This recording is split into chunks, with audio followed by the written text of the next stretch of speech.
പ്രിയപ്പെട്ടവരെ നമസ്കാരം.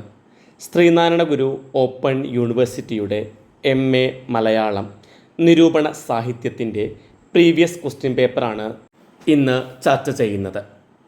ഒന്നാമത്തെ ചോദ്യം, എന്താണ് പ്രാസവാദം? മലയാള വിമർശനത്തിൻ്റെ ഉദയഘട്ടത്തെ ഏറ്റവും ഊർജ്ജസ്വലമാക്കി തീർത്ത സാഹിത്യ സംവാദങ്ങളിൽ ഒന്നായിരുന്നു പ്രാസവാദം. ഇതൊരു ശബ്ദാലങ്കാര വിവാദം മാത്രമായിരുന്നില്ല. കാവ്യരചനയെ സംബന്ധിച്ച യാഥാസ്ഥികത്വവും ഉൽപ്പതിഷ്ണത്വവും തമ്മിലുള്ള സംവാദമായിരുന്നു.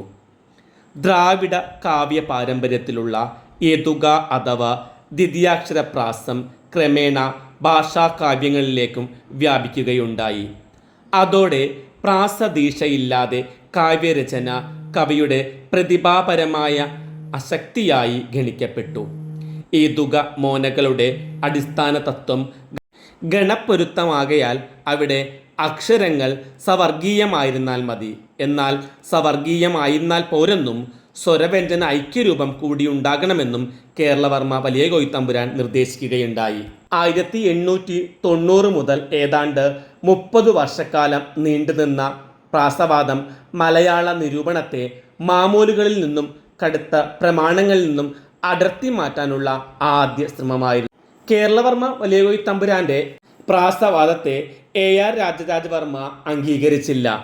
രൂപശില്പത്തിലുള്ള അയവില്ലാത്ത ശ്രദ്ധയല്ല കവികൾക്ക് വേണ്ടതെന്നും അർത്ഥചമത്കാരങ്ങളിലാണ് അവർ ശ്രദ്ധിക്കേണ്ടതെന്നും അദ്ദേഹം അഭിപ്രായപ്പെട്ടു.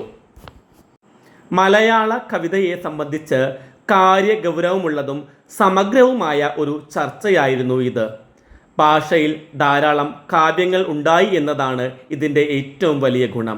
പ്രാസവാദത്തിന് തുടക്കമിട്ടത് ആനുകാലികങ്ങളായിരുന്നു.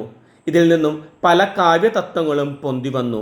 കവിതയെക്കുറിച്ചും നിരൂപണത്തെക്കുറിച്ചും സാഹിത്യകാരന്മാരിലും വായനക്കാരിലും പുതിയ അവബോധങ്ങൾ ഇത് സൃഷ്ടിച്ചു. ഇന്നത്തെ നോട്ടത്തിൽ ഈ വാദത്തിൽ വലിയ കഴമ്പില്ലെന്ന് തോന്നിയേക്കാം. പക്ഷേ അർത്ഥത്തെ ബലി കഴിപ്പിച്ച് ശബ്ദഭംഗിയുണ്ടാക്കാനുള്ള ശ്രമം ശക്തമായി ഭാഷയിലെന്ന് ചോദ്യം ചെയ്യപ്പെട്ടു. യഥാർത്ഥ കവിതയുടെ രൂപഭാവങ്ങളെക്കുറിച്ചും കവികൾ ഉണർന്നു ചിന്തിക്കാൻ തുടങ്ങിയതും പ്രാസവാദത്തോടെയാണ്. അങ്ങനെ കവികൾ കാവ്യസൃഷ്ടിയുടെയും നിരൂപണത്തിൻ്റെയും മർമ്മങ്ങളെക്കുറിച്ച് ആഴത്തിലിറങ്ങി ചിന്തിക്കാനും തങ്ങളുടെ ചിന്തകൾ ആവിഷ്കരിക്കാനും തുടങ്ങി. രണ്ടാമത്തെ ചോദ്യം, വിദ്യാവിനോദിനി ലഘുകുറിപ്പ് എഴുതുക. CP അച്യുതമേനോൻ്റെ വിദ്യാവിനോദിനിക്ക് സാഹിത്യ നിരൂപണ ചരിത്രത്തിൽ സവിശേഷമായ സ്ഥാനമുണ്ട്. ഗദ്യ ലേഖനങ്ങൾക്കാണ് വിദ്യാവിനോദിനി പ്രാധാന്യം നൽകിയിരുന്നത്. CP തന്നെ ധാരാളം സാഹിത്യ ഉപന്യാസങ്ങളും നിരൂപണങ്ങളും വിദ്യാവിനോദിനിയിൽ എഴുതുകയുണ്ടായി. ആ രചനകളാകട്ടെ പൗരസ്ത്യ സാഹിത്യ സിദ്ധാന്തങ്ങളെ അനുസരിച്ചുള്ളവയായിരുന്നു. ഇത് മറ്റുള്ള സാഹിത്യകാരന്മാർക്ക് ഗദ്യരചനക്ക് പ്രേരകമായി. കേരളവർമ്മ വലിയ കോയിത്തമ്പുരാൻ്റെയും അന്ന് ജീവിച്ചിരുന്ന മറ്റു തിരുവിതാംകൂർ സാഹിത്യകാരന്മാരുടെയും സഹായം വിദ്യാവിനോദിനിക്ക് ലഭിച്ചു. അച്യുതമേനോൻ ഏറെ താമസിയാതെ കോട്ടയത്ത് പ്രവർത്തിച്ചിരുന്ന ഭാഷാപോഷിണി സഭയുമായി ബന്ധപ്പെടുകയും 1 വർഷക്കാലം ഭാഷാപോഷിണിയുടെ മുഖ്യപത്രമായി വിദ്യാവിനോദിനിയിൽ പ്രവർത്തിക്കുകയും ചെയ്തു.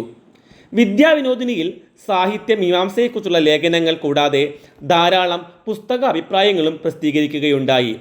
AR രാജരാജവർമ്മയുടെ ഖണ്ഡകാവ്യമായ മലയവിലാസം വിദ്യാവിനോദിനിയിലാണ് പ്രസിദ്ധീകരിച്ചത്. വിദ്യാവിനോദിനിയുടെ 1-ാം ലക്കത്തിൽ CP എഴുതിയ മലയാള കവിതയെക്കുറിച്ചുള്ള നിരൂപണപരമായ ലേഖനമാണ് മലയാള കവിത. പ്രസ്തുത ലേഖനത്തിൽ തൻ്റെ അഭിരുചികൾക്കും സാഹിത്യത്തിലെ പൊതുവായ പ്രമാണങ്ങൾക്കും ഒരേ പ്രാധാന്യം നൽകിക്കൊണ്ടുള്ള ശൈലിയാണ് അദ്ദേഹം കൈക്കൊണ്ടത്. മലയാള നിരൂപണ പ്രസ്ഥാനത്തിന് ശ്രേഷ്ഠമായ അടിത്തറ നൽകുവാൻ വിദ്യാവിനോദിനിക്ക് കഴിഞ്ഞു. വിദ്യാവിനോദിനിയിലെ പുസ്തക അഭിപ്രായങ്ങൾ ആധുനിക സാഹിത്യ വിമർശനത്തിന് അടിത്തറ പാകി.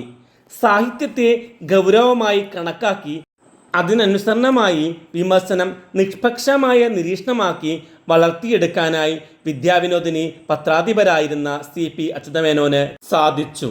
മൂന്നാമത്തെ ചോദ്യം, എന്താണ് രൂപഭദ്രത?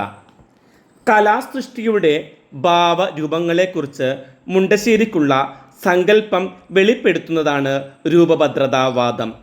പുരോഗമന സാഹിത്യ പ്രസ്ഥാനവുമായി ബന്ധപ്പെട്ട് കലയുടെ പ്രചാരണ മൂല്യത്തിന് അമിത പ്രാധാന്യം നൽകുകയെന്ന സൗന്ദര്യശാസ്ത്രപരമായ പക്ഷപാതിത്വത്തിൽ നിന്ന് മുണ്ടശ്ശേരിയിലെ യഥാർത്ഥ നിരൂപകൻ്റെ ഉയർത്തെഴുന്നേൽപ്പാണ് രൂപഭദ്രതാവാദം. കലയുടെ രൂപസൗന്ദര്യത്തെ തള്ളിക്കളയുവാൻ താൻ തയ്യാറല്ല എന്ന് നേരത്തെ തന്നെ മുണ്ടശ്ശേരി പ്രയാണം എന്ന ഗ്രന്ഥത്തിൽ വ്യക്തമാക്കിയിരുന്നു. രൂപനിർമ്മിതിയിൽ തോറ്റടിഞ്ഞ കൃതികൾ വിപ്ലവ കാഹളങ്ങളായിട്ടും പരാജയങ്ങളാണ് എന്ന് അദ്ദേഹം ചൂണ്ടിക്കാട്ടി. പുരോഗമന സാഹിത്യ പ്രസ്ഥാനം സാഹിത്യത്തിലെ ഉള്ളടക്കത്തിന് അമിത പ്രാധാന്യം നൽകിയിരുന്നു. പ്രചാരണപരതയുടെ നിർവഹണമാണ് സാഹിത്യമെന്ന അവരുടെ നിലപാട് രൂപശില്പത്തെ അവഗണിക്കുന്ന വിധത്തിലായിരുന്നു. ഈ അവസരത്തിൽ തകഴിയുടെ തോട്ടിയുടെ മകൻ എന്ന കൃതിക്കെഴുതിയ അവതാരികയിൽ മുണ്ടശ്ശേരി രൂപഭദ്രത എന്ന ആശയം അവതരിപ്പിച്ചു. കലയായിട്ടാണ് സാഹിത്യത്തെ വീക്ഷിക്കുന്നതെങ്കിൽ നല്ല നല്ല വാക്യങ്ങളും പോരാ, ജനകീയ കാര്യങ്ങളും പോരാ, രണ്ടിലും കവിഞ്ഞ് ഒന്നും കൂടി വേണം രൂപഭദ്രത. ഹൃദയത്തിൽ തറച്ച കാര്യങ്ങൾ വായനക്കാരൻ്റെ ഹൃദയത്തിൽ അമർന്നുകൊള്ളും വിധം സുഗഠിത രൂപമായി ആവിഷ്കരിക്കുക എന്നേ ഇതിന് അർത്ഥമുള്ളൂ എന്നും അദ്ദേഹം വ്യക്തമാക്കി. തുടർന്ന് സാഹിത്യ സൃഷ്ടിയുടെ രൂപലാവണ്യത്തെ സംബന്ധിച്ച തൻ്റെ ഉറച്ച വിശ്വാസം രൂപഭദ്രത എന്ന പുസ്തകത്തിൽ മുണ്ടശ്ശേരി യുക്തിഭദ്രമായി അവതരിപ്പിച്ചു. കാവ്യത്തിൻ്റെ ഉള്ളടക്കം എന്തു തന്നെയായാലും മധുര പദാവലികളിൽ മനോഹരമാക്കി ആവിഷ്കരിക്കുമ്പോഴാണ് സാഹിത്യം ജനിക്കുന്നത് എന്ന് ഈ വാദമുഖം വ്യക്തമാക്കുന്നു. കവിതയിൽ വൃത്തങ്ങളും പ്രാസങ്ങളും മറ്റും ഇതിൻ്റെ ഭാഗമാണ്. മലയാള സാഹിത്യ അന്തരീക്ഷത്തിൽ ഏറെക്കാലം മുഴങ്ങിനിന്ന ഒരു വിവാദമാണ് രൂപഭദ്രതയുടെ പേരിലുണ്ടായത്.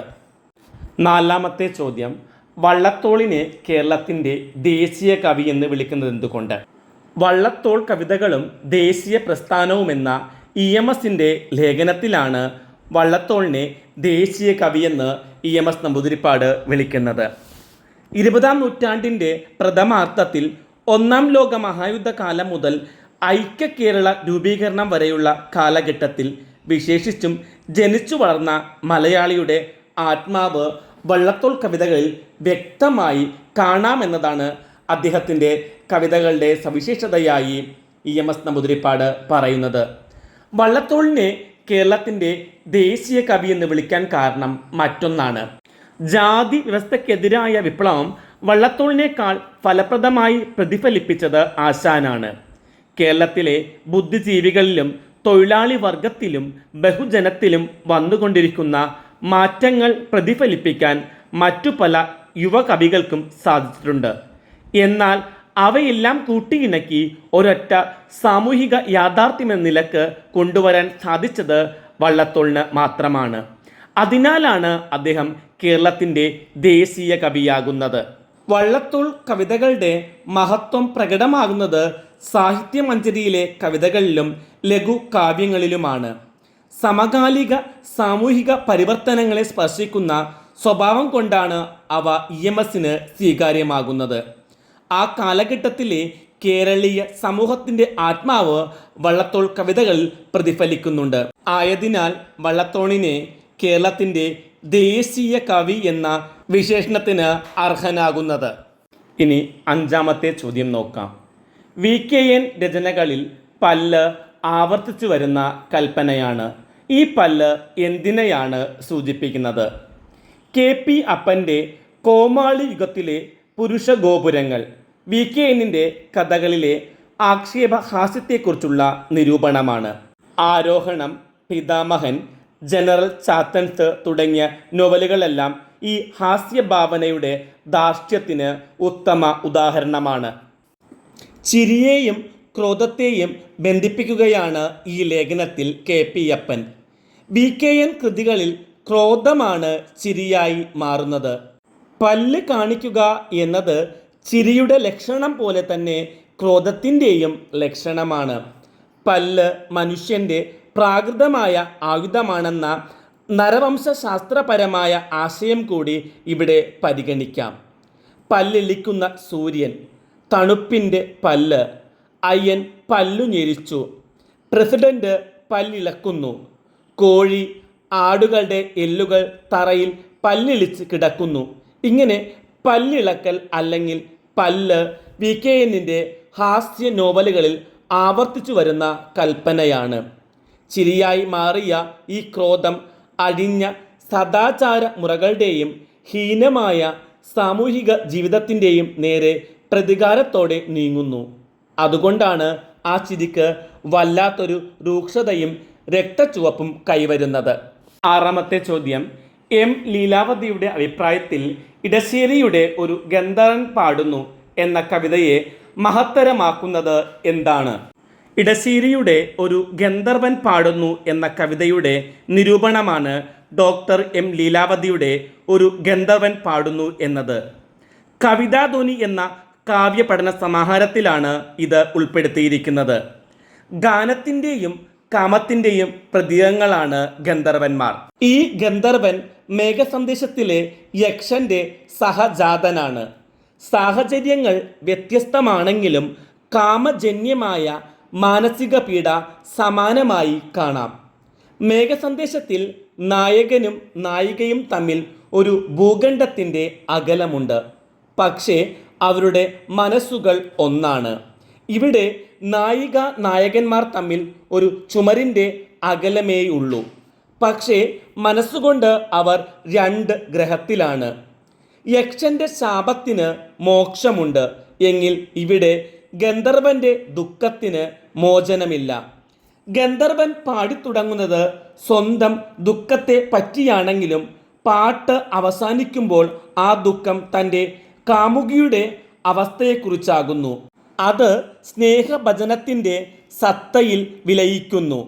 സ്വദുഃഖം മാറി നിർവ്യാജമായ സ്നേഹത്തിൽ അവസാനിക്കുന്നു. ഇതിന് അടിസ്ഥാനം സംസ്കാരത്തിൻ്റെ പാരമ്യമാണ്. ഏറിയ താപത്തിൽ കൽക്കരി വൈരമായി പരിണമിക്കും പോലെ ആത്മീയമായ പരിണാമമാണിത്.